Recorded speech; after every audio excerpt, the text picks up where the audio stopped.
오늘 함께 겨자씨만한 믿음으로 예수님께서 우리에게 필요한 믿음의 크기를 규정해 주시기를, 태산 같은 믿음이 아니라 어떤 믿음이요? 겨자씨만한 믿음이면은 충분하다. 그런 말씀을 주셨죠. 이 말씀의 의미를 다시 한번 마음속에 담아 보고자 합니다.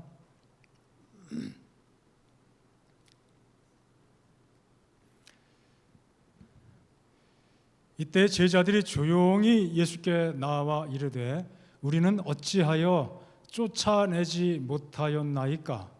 이르시되 너희 믿음이 작은 까닭이니라. 진실로 너희에게 이르노니 만일 너희에게 믿음이 겨자씨 한 알만큼만 있어도 이 산을 명하여 여기서 저기로 옮겨지라 하면 옮겨질 것이요 또 너희가 못할 것이 없으리라.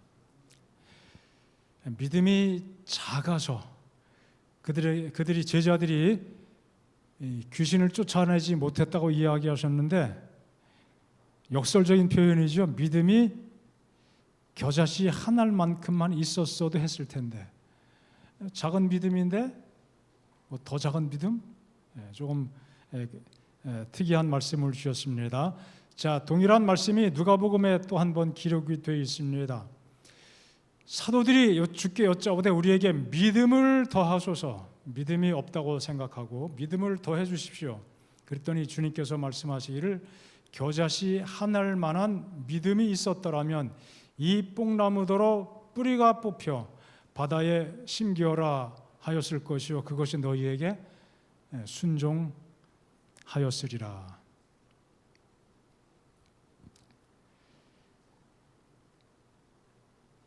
마태복음과 누가복음의 이 같은 겨자씨만한 믿음에 대한 말씀을 기록하고 있는데요, 이게 예수님께서 서로 다른 상황에서 약간씩 다른 표현으로 두 번 말씀해 주신 것인지, 아니면은 한 번 말씀하셨는데 마태나 누가가 자기가 이해하는 방식으로 자기가 복음서를 기록하면서 적절한 어떤 흐름에 맞게 이 말씀을 삽입한 것인지 정확하게 모르겠지만 후자가 더 맞지 않겠나 싶은 생각을 하게 됩니다. 자, 겨자씨는 크기가 매우 작습니다. 매우 작다. 우리 화면에서 보신 것처럼 정말 작습니다. 제가 중학교 때 성경 시간에 학교에서 그 성경 선생님이 겨자씨를 샘플로 이렇게 가져와 보여주신 기억이 있는데, 제 기억에, 그 당시 기억에 채송아씨보다 작다. 기억은 그래요. 정확한지 모르지만 굉장히 작은 씨앗이었습니다. 아주 굉장히 작은 씨앗이죠. 이 성경에서 볼 때 이 겨자씨는 그래서 작은 것에 대한 관용적인 표현이기도 합니다. 작다는 것을 표현할 때 겨자씨만해. 자, 우리나라 표현에는 겨자씨는 좀 생소하기 때문에 겨자씨보다는 훨씬 더 크지만 콩알만하다, 그 다음에 뭐 쥐방울만하다, 꽤 큰 거죠 그건요. 그리고 코딱지만하다 뭐 기타 등등 그런 표현들이죠.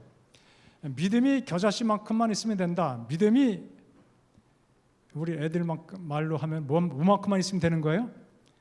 코딱지만큼만 있으면 되는 거예요. 아주 조금만 있어도 충분하다. 자, 우리 예수님께서 놀라운 말씀을 주셨습니다. 우리 믿음이 그 정도면 충분한가? 충분하다고 말씀하십니다. 그래서 믿음이 요만큼만 있으면 되는가? 그러면 굉장히 희망적이죠. 왜? 그래도 적어도 그 정도의 믿음은 있지 않겠나? 그래서 예수님께서 하신 말씀을 이렇게 생각하면은 그래도 나는 좀 희망이 있는가 보다. 그렇게 생각이 들면서 동시에 성경 말씀을 읽으면서 믿음이 그만큼만 있으면은 이 산을 명하여 어디로? 바다로, 여기서 저기로 옮겨라.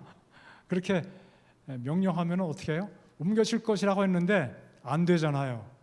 그럼 나는 믿음이 겨자씨만큼도 없네. 그러고 다시 어떻게 돼요? 희망이 있다가 희망이 완전히 사라지고 절망에 빠지게 됩니다. 뽕나무를 명하여 바다에 옮겨지라 그렇게 명한다고 해서 그렇게 될 리가 없다는 것을 우리가 잘 알고 있습니다. 교회 많은 성도들을 만나게 됩니다. 끊임없이 크고 작은 때에 따라 심각한 질병으로 고통을 당하는 분들이 참 많이 계십니다. 정말 겨자씨만한 믿음이 있더라면 명하여 그 질병에 떠나가도록 그렇게 한번 큰 소리 쳐보고 싶기도 한데 큰 소리 치나 마나 안 될 것 같으니까 어떻게 해요? 아예 큰 소리도 못하죠. 삶의 우환으로 괴로워하는 가정들이 많이 있습니다. 그들을 위해서 하나님께 간구할 때마다 즉시 문제가 해결된다면 얼마나 좋겠습니까? 겨자씨만한 믿음이면 충분하다고 말씀하셨는데 그만큼의 믿음도 없는 것인가 보다. 그런 생각을 하게 돼요. 이 말씀을 그냥 어떤 해석도 없이 그냥 그대로 받아들이고 읽는다면 그런 생각에 빠질 수밖에 없죠. 여러분 30년, 40년, 50년 다 신앙생활 하셨잖아요. 그렇다고 해서 그 상황이 바뀌진 않습니다. 하지만 우리가 생각해야 될 중요한 부분이 있습니다. 산을 옮기는 것, 뽕나무를 바다 가운데 옮기는 것, 이것은 내 자신이 하는 것이 아니고 하나님께서 그분의 뜻이 계실 때, 그분의 어떤 특별한 섭리가 있을 때 하나님께서 친히 이루시는 일이 되는 것이죠. 하나님께서 허락하신다면, 하나님의 뜻이 거기에 있다면 그 이상도 넉넉히 이루어지게 될 것입니다. 우리는 정말 연약한 존재들입니다. 우리 자신 스스로 감당할 수 없는 수많은 문제들이 우리 삶 속에 끊임없이 밀려옵니다. 때로는 정말 산더미 같이 커다란 거대한 문제들을 만나기도 하죠. 좌절하고 포기하게 만드는 그런 일들이 우리의 삶 속에 끊임없이 밀려옵니다. 중요한 것은 무엇일까요? 그럴지라도 그런 문제들을 앞에 놓고 씨름하면서 간절히 기도할지라도 해결되지 않을 수도 있습니다. 그렇지만 하나님을 향한 우리의 심령 가운데 겨자씨만한 그 믿음을 잃어버리지 않는 것, 그것이 매우 중요한 관건이 되는 것입니다. 하나님께서 그분의 뜻 가운데 그 모든 일들을 이루어 주실 것이기 때문에 그 믿음을 가지고 우리는 정말 예수님께서 말씀하신 것처럼 겨자씨 한 알만큼의 믿음을 간직하고 유지하고 살아가야 되겠습니다. 이게 복음서에 보면은 겨자씨에 관련된 말씀이 2번 언급됐죠. 함께 읽어보았습니다. 자, 첫 번째 내용이 뭐예요? 마태복음 17장은 변화산의 이야기가 기록된 부분이죠. 처음부터 1장부터 1절부터 예수님과 제자들, 특별히 세 제자 베드로, 야고보, 요한 데리고 변화산에 올라갔던 일을 기록하고 있습니다.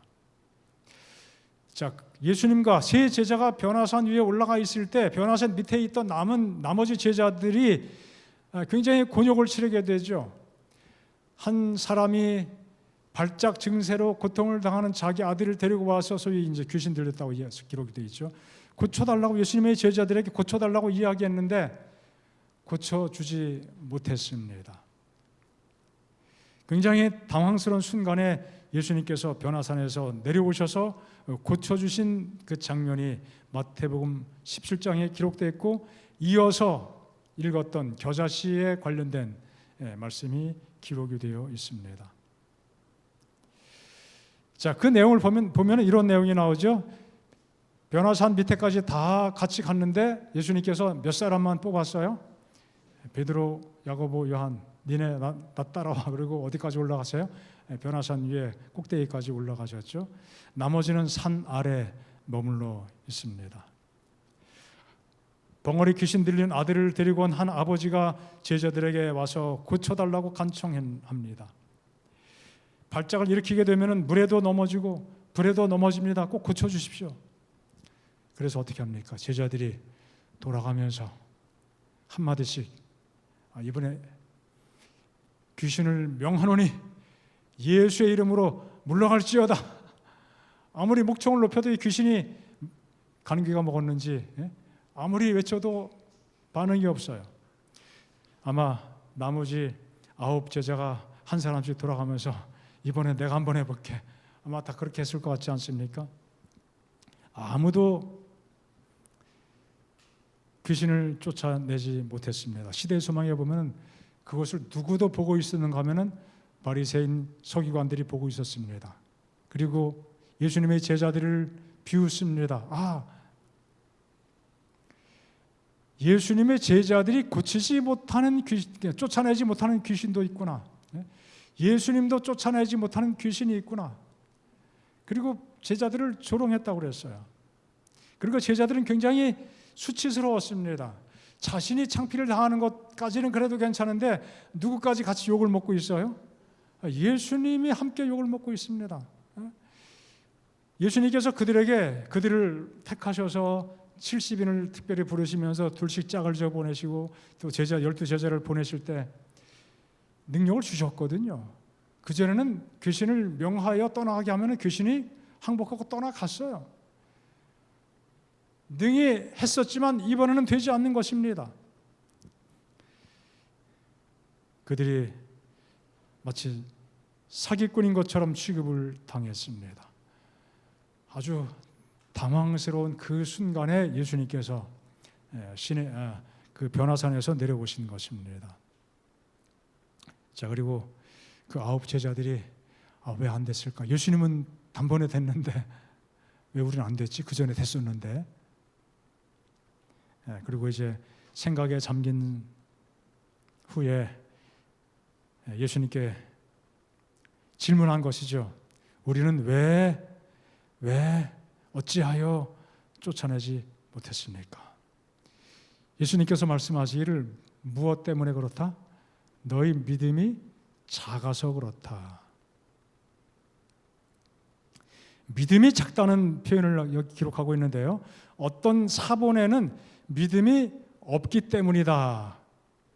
그렇게 해도 표현을 했습니다. 믿음이 작다. 믿음이 작기 때문이다. 혹은 너희는 믿음이 없기 때문이다. 믿음이 없기 때문이었다. 그렇게 말씀하고 있는 것이죠. 이 앞에 17절에 보면은 믿음이 없고 패역한 세대여. 내가 얼마나 너희와 함께 있어야 되고 너희에게 얼마나 너희를 참아야 되겠느냐. 그렇게 말씀하시면서 나한테 데려와라. 그렇게 말씀하셨거든요. 그래서 믿음이 작은 까닭이다. 이 말씀은 곧 무엇과 동일한 의미예요? 너희들은 믿음이 아예 없었다 이거예요. 믿음이 정말 없었나요? 그 제자들이? 믿음이 없었진 않았지만 적어도 그 순간에는 믿음이 사라지게 되었다고 볼 수 있습니다. 물론 이것은 어떤 우리가 믿음으로 구원받는다고 이야기할 때 그 구원받는 믿음 그런 차원과는 좀 다른 하나님을 전적으로 신뢰하고 하나님께 의지하는 그런 어떤 성격의 믿음을 의미하는 것이죠. 자, 여러분들이 한번 그 현장에 있다고 생각해 보시죠. 같이 산 밑에까지 갔는데 3사람만 예수님이 뽑아서 자, 너희들은 다 여기 가만히 있고 너 셋만 따라와. 그렇게 이야기할 때 아마 3사람은 기분이 좋았겠지만 셋 속에 포함되지 못한 사람들은 좀 어떨까요? 그러니까 아무리 마음이 좀 너그럽고 요즘 말로 쿨한 성격을 가진 사람일지라도 그렇게 마음이 체면상 표시는 내지 않고 표현은 하지 못할지라도 속으로 이 도대체 뭐야 이거 나는 왜 아냐? 예수님 제자 그만둘까? 요한한테 다시 갈까? 사람 차별하네. 아마 그런 유의 생각을 할까요? 안 할까요?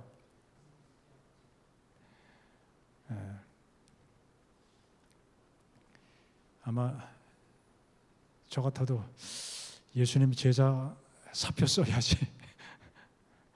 좀 그렇다. 그런 생각 충분히 했을 것 같습니다. 그래서 그들은 주님을 향하여 불편한 마음, 또 불평의 마음을 갖고 또 올라간 세 제자를 향하여 인간적인 시기심을 가질 수밖에 없게 되었던 것입니다. 그들은 온갖 어두운 감정에 매몰되었습니다. 한순간에 그 순수한 마음이 사라진 것입니다. 그래서 불신의 마음이 가득하게 되죠.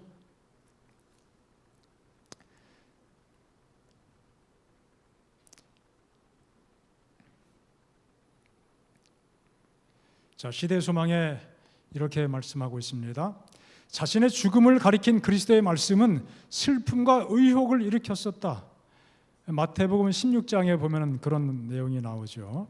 그리고 예수께서 세 제자를 선택하여 산으로 동행하게 하신 것은 9 제자의 무엇을 발동시켰다?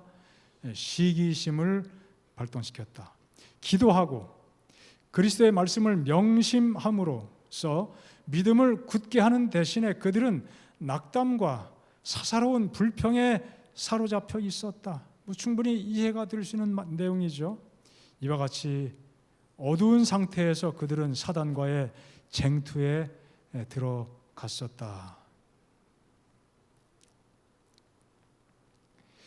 이와 같은 쟁투에서 승리하기 위해서 그들은 다른 정신으로 그 일을 대했어야 했다.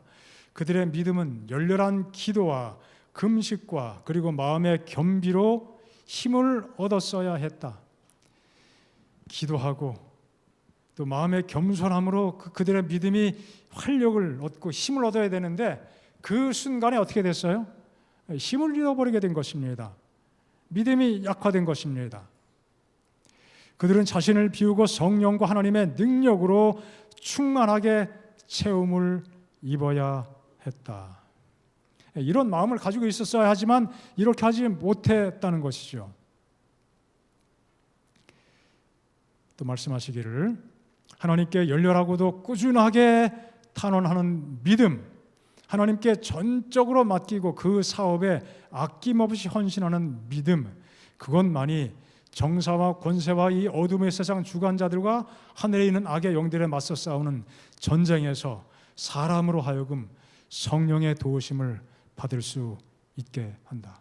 너무 사사로운 생각에 사로잡혀서 그들의 마음속에 불편감 때문에 성령의 도우심을 힘있지 못하는 그런 상황에 그들이 스스로를 가둬두게 된 것이죠. 그래서 이 문맥을 통해서 볼 때 여기서 말하는 겨자씨만한 믿음은 결국 무엇을 의미하겠습니까? 여기 나타난 것처럼 정말 겸손한 마음으로 하나님을 진실하고 또 신실하게 의지하고 모든 것 다 맡길 수 있는 그 믿음입니다. 그래서 결국은 겨자씨를 이야기한 것은 우리 존재에 대한 비유라고 생각합니다. 내 자신, 나 스스로를 어떻게 커다란 존재로 생각할 것이 아니라 무엇 같은 존재다? 겨자씨같이 미천하고 미미하고 부족하고 작은 존재에 불과하다. 자신을 작게 여기는 그러한 믿음을 의미하고 있는 것입니다. 그런 마음을 가지고 그런 믿음을 가졌을 때 우리는 비로소 전적으로 누굴 의지할 수 있게 돼요? 하나님을, 예수님을 의지하게 되는 것이죠. 자신의 믿음이 크다, 내 믿음이 태산 같다 그러면은 결국은 누굴 의지할 가능성이 많아집니까? 자신을 의지할 가능성이 정말 많아지게 될 수밖에 없는 것이죠. 정말 그들이 자신을 낮추는 믿음이 있었더라면 시기하지 않게 되었을 것입니다. 자기들이 다른 사람보다 높다고 생각하는 그런 믿음이 결여되었기 때문에 그들이 시험에 들게 된 것입니다. 불평도 하게 되었죠. 작은 겨자씨처럼 자기를 낮추는 그 믿음이 있었다면 서로 반목하지 않고 하나님의 능력을 흘려보내는 통로가 충분히 되었을 것입니다. 오늘 우리가 살아가면서 우리의 삶 속에 또 우리의 여러 가지 관계 속에서 하나님의 능력과 은혜가 소멸되는 것 같은 그러한 경험이 뒤따르게 되는 이유가 있다면 그 이유가 무엇이겠습니까? 너무나 종종 우리는 자신이 크다, 내가 높다고 생각하는 그러한 마음을 갖게 되고 그런 교만이 문제가 되어서 문제가 발생되는 일들이 생기지는 않습니까? 우리는 사사로운 생각과 서로를 향한 불신, 그리고 자기가 다른 사람보다 낫다고 생각하거나 자기가 옳다고 여기는 그러한 태도들 때문에 때에 따라 불편해하고 또 불필요한 긴장이 조성되기도 하고 또 분열을 경험하는 그러한 때가 있지는 않은지 다시 한번 우리 자신을 살펴볼 수 있기를 바랍니다. 정말 우리에게 필요한 믿음은 무엇입니까? 겸손한 믿음, 자신을 작게 여기는, 겨자씨같이 작게 여기는 그 믿음, 바로 그것이 우리에게 필요한 믿음입니다. 살다 보면 사람들이 이야기하죠. 난 절대 그거 이해 못해. 난 절대 그거 받아들일 수 없어. 세상에 절대라는 게 있습니까? 하나님 외에는 절대라고 하는 그 표현을 쓸 수 있는 존재가 이 땅에 아무것도 없습니다. 그냥 뭐 상황에 따라서 우리가 뭐 적응할 수도 있고 수용할 수도 있고 그런 것이죠. 우리는 절대를 주장할 수 없는 연약한 존재들입니다. 우리 주님 안에서 겸손한 믿음을 가지고 우리 삶에 주어지는 모든 상황 속에서 또 평화의 사도로 또 화평케 하는 자로서 우리 모두의 삶을 이끌어 갈 수 있도록 주께서 도와주시기를 간절히 바랍니다. 우리 주님께서 우리 모두에게 참으로 겨자씨만한 믿음 주시기를 축복합니다. 누가복음 17장, 여기에도 겨자씨만한 믿음의 이야기가 기록이 되어 있는데 여기는 용서와 관련되어서 이 말씀을 기록하고 있습니다. 마태복음 17장, 누가복음 17장, 이 배경 속에서 이 겨자씨만한 어떤 그 믿음의 교훈이 거기에 적절하게 잘 융화가 되어 있는 것입니다. 여기 예수님께서 용서에 대해서 이렇게 말씀하시죠. 조심해라. 만약 내 형제가 죄를 짓거든 책망해라. 하지만 회개하거든 어떻게 해라? 용서해라. 책망할 필요도 있지만 그 마음의 변화를 경험하고 그것을 표현할 때 어떻게 해요? 용서하고 아무 일도 없는 것처럼 그렇게 화목하고 돌아가야 됩니다. 그러면서 말씀하시기를 만일 내 형제가 하루에 몇 번? 하루에 7번이라도 내게 잘못하고 실수하고 마음 상하게 하고 그런데 그때마다 어떻게 와서 미안해 또 잘못했어 미안하네 어떻게 때문에 또 그랬네 하루에 몇 번씩이요? 가만히 두겠습니까? 가서 한 대 줘받겠습니까? 가만히 있을까요? 뭐 소리 질러 주겠습니까? 뭐 한 번, 두 번까지는 그래도 뭐 그럴 수 있지. 3번까지는 어떻게 억지로라도 이를 악물고 참을 수는 있겠지만 넘어가면은 야 너도 인간이냐? 나 너 앞으로 안 보고 살 거야. 내가 저 인간 말을 속나봐라. 쳐다보지도 않을 거야. 저도 그렇게 될 것 같아요. 적어도 하루에 똑같은 일을 계속 반복하면은 이걸 그냥 그런 마음이 왜 안 생기겠습니까? 하지만 예수님께서는 어떻게 해요? 그럴지라도 어떻게 해요? 모른 척하고 그냥 눈 딱 감는 건 그것이 아니라 와서 적어도 잘못했다고 이야기하면 어떻게 하라는 거예요? 용서하라 이것입니다. 자, 그때 제자들이 어떻게 반응합니까?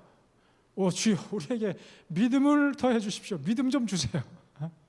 우리가 못하니까 주님께서 믿음 주시지 않으면 나 절대 못합니다. 주님 저에게 믿음을 주셔야겠습니다.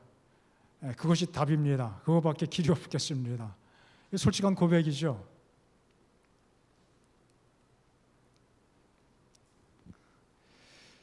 그래서 여기 나오는 겨자씨의 교훈은 용서의 정신과 관계되어 있음을 보게 됩니다.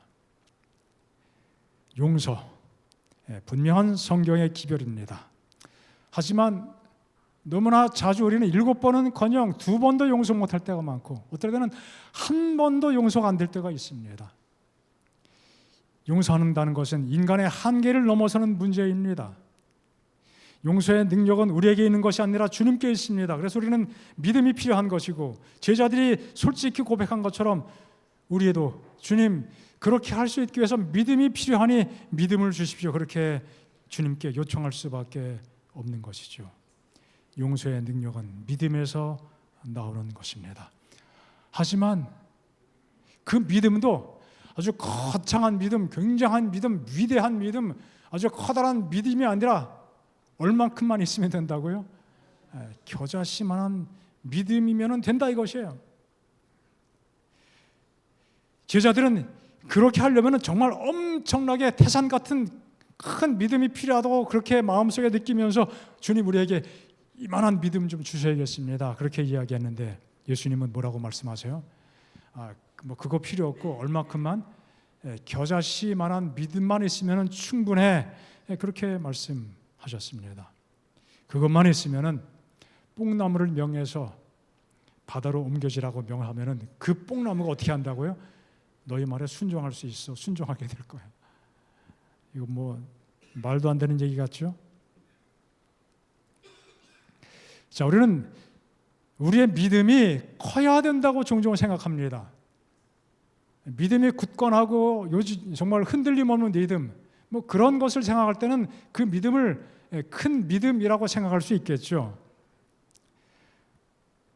우리가 믿음을 크기로 생각하는 경향이 있지만, 우리의 믿음이 크다고는 그 생각에 빠지게 되면 우리가 착각하기 쉽습니다. 내 믿음이 굉장하구나, 내가 이렇게 믿음이 커서 주님께서 나를 사랑해 주시는구나, 나에게는 놀라운 역사를 경험하게 하시는구나. 하지만 우리의 믿음이 아무리 큰들, 아무리 커봤자 그 믿음이 하나님 앞에 가면은 클까요? 작아질까요? 없는 거나 마찬가지예요, 사실요.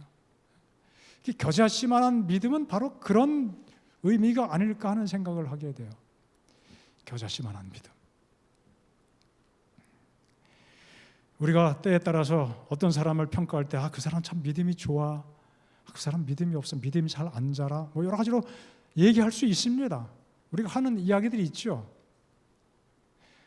하지만 우리는 너무 종종 그런 사고방식을 통해서 우리 믿음을 어떤 크기로 또 분량으로 그렇게 생각하는 경향들이 많이 있습니다. 하지만 그것은 하나님 앞에서 볼 때 우리가 흔히 말하기를 도토리 키재기 같은 그런 일이 되지 않겠습니까?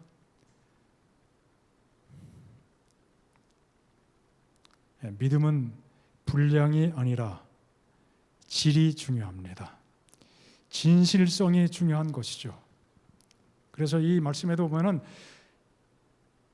겨자씨 같은 믿음이라고 할 때 이것은 정말 겸손함, 내 자신이 극히 작다는 사실을 인식하면서 그것을 우리에게 깨우쳐 주시기 위한 예수님의 교훈의 말씀이라고 그렇게 믿습니다. 결국 마태복음에 나온 겨자씨 비유와 같은 맥락에서 말씀을 하신 것입니다. 자신을 크게 여긴다면은, 자신을 높게 여기는 사람은 용서가 잘 되지 않을 것입니다. 내 믿음이 이렇게 크고 내가 영적 경험이 이렇게 많이 쌓아왔고,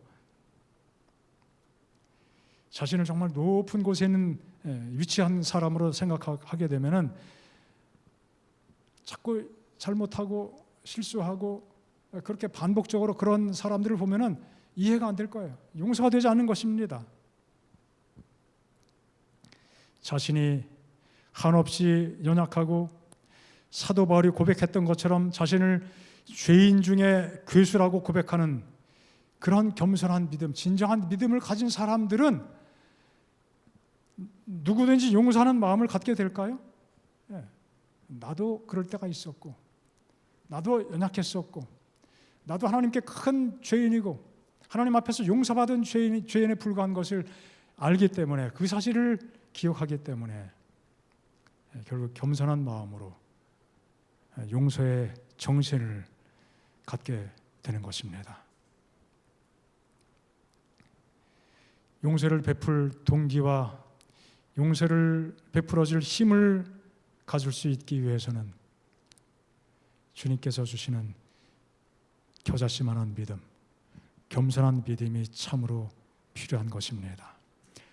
예수님께서 우리에게 이렇게 교훈 주셨습니다. 누가복음 17장에 이어서 말씀을 하고 있는데요. 무익한 종에 대한 비유를 말씀하셨죠. 여기 보면 이런 말씀이 나오죠. 주인이 종에게 나가서 밭에 나가서 어떻게 하라고요? 밭을 갈고 일하라고 시켰습니다.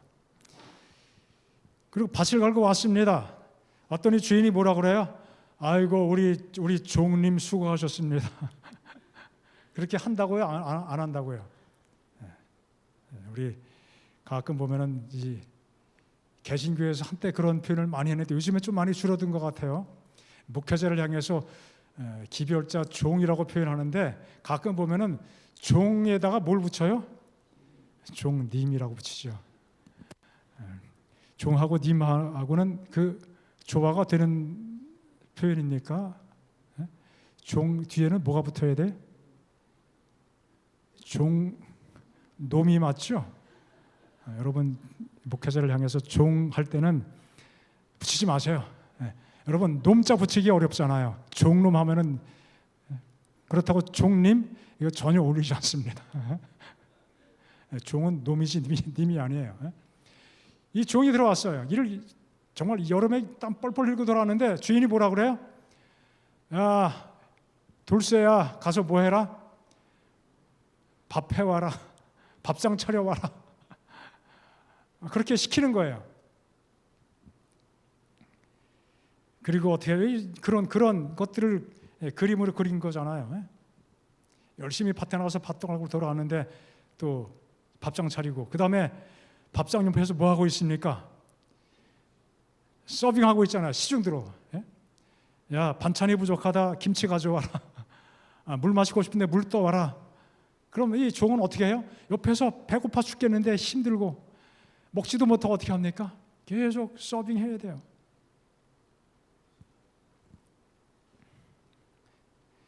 그리고 다 먹은 다음에 야 수고했다.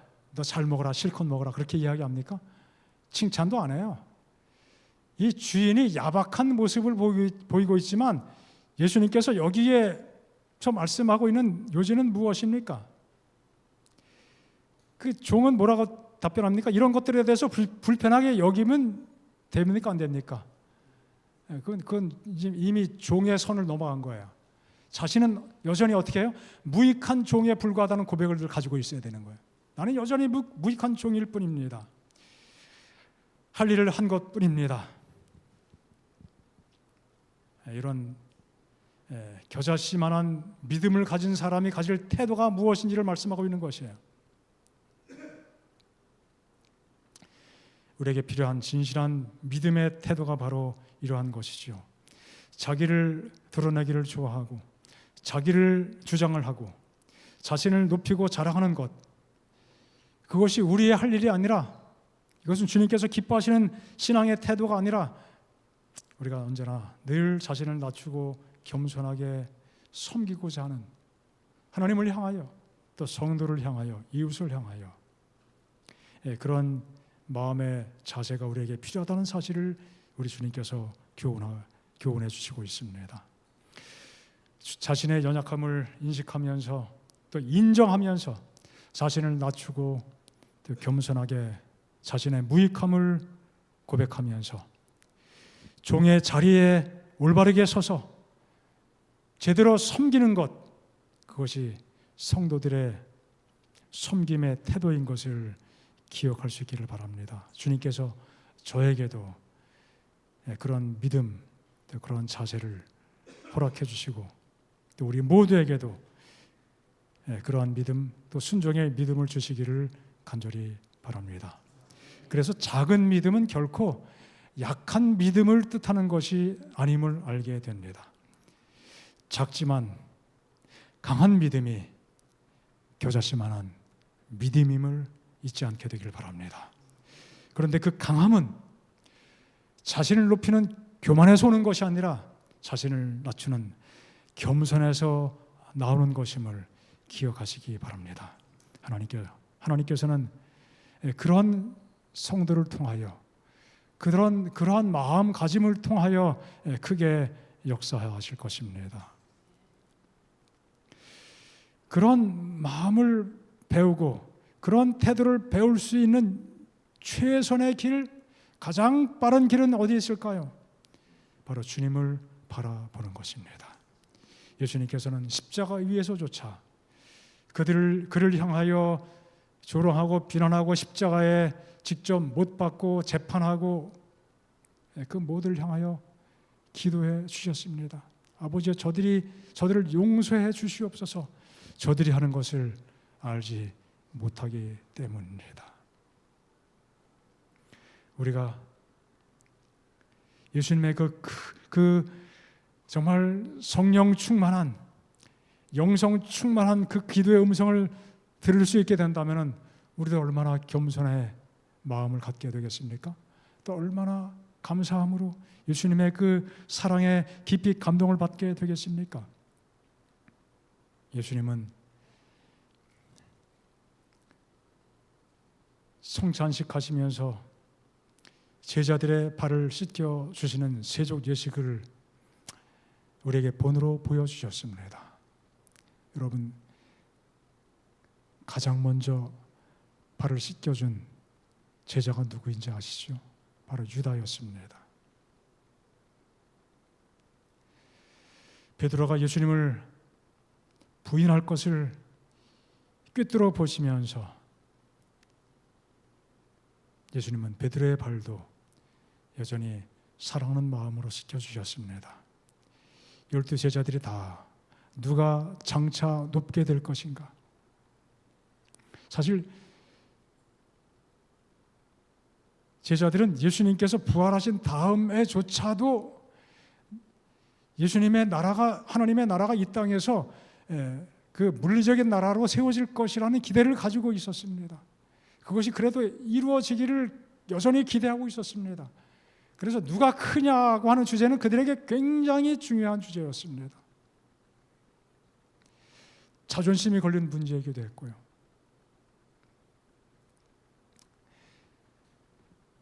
도마가 예수님을 불신하고 예수님의 그 부활을 부정했죠. 그 시대의 소망을 쭉 읽어보면 거기 이런 내용들이 기록이 되어 있습니다. 도마는 다른 제자들이 예수님의 부활을 목도했다는 것을 잘 믿지 않았는데 아예 의도적으로 믿지 않았다고 그랬어요. 처음에 마리아가 봤죠. 베드로가 봤습니다.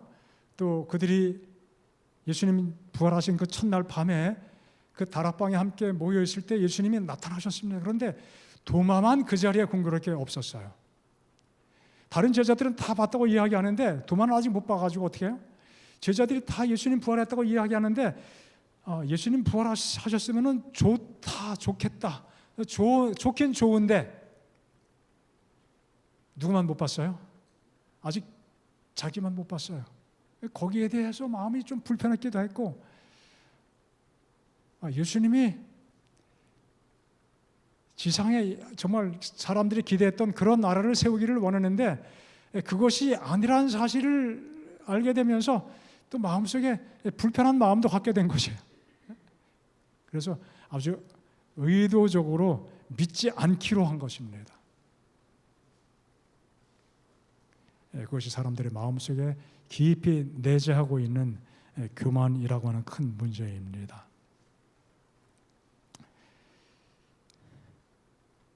하지만 그 모든 것들 아신 예수님, 그 모든 것들을 다 이미 용서하셨습니다.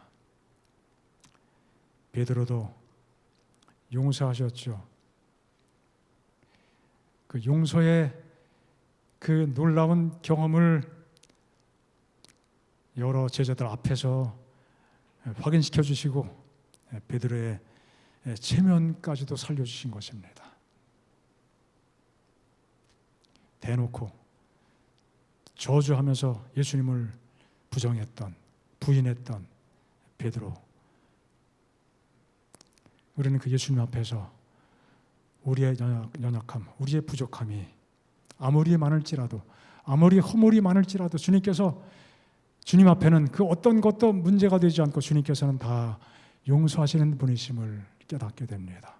우리는 그런 깊은 통찰을 가지고 예수님을 섬기고 하나님을 섬기고 우리 모두를 향하여 서로를 바라보고 살아갈 수 있게 될 것입니다. 바로 그것이 무엇입니까? 우리에게 필요한 겨자씨만한 확실한 믿음인 것이죠. 겨자씨에 대한 또 다른 비유가 성경에 나옵니다. 매우 적은 씨앗이지만 그 씨앗이 심겨졌을 때 싹이 나고 그 나무가 계속 자라면서 어떻게 돼요? 새들이 깃들 정도로 그래도 꽤 큰 규모로, 크기로 자라게 된다는 것입니다. 뭔가 아무리 작지만 그것이 잘 열매를 맺게 되고 자라게 되면은 뭔가 유익을 끼친다는 사실이죠. 우리가 정말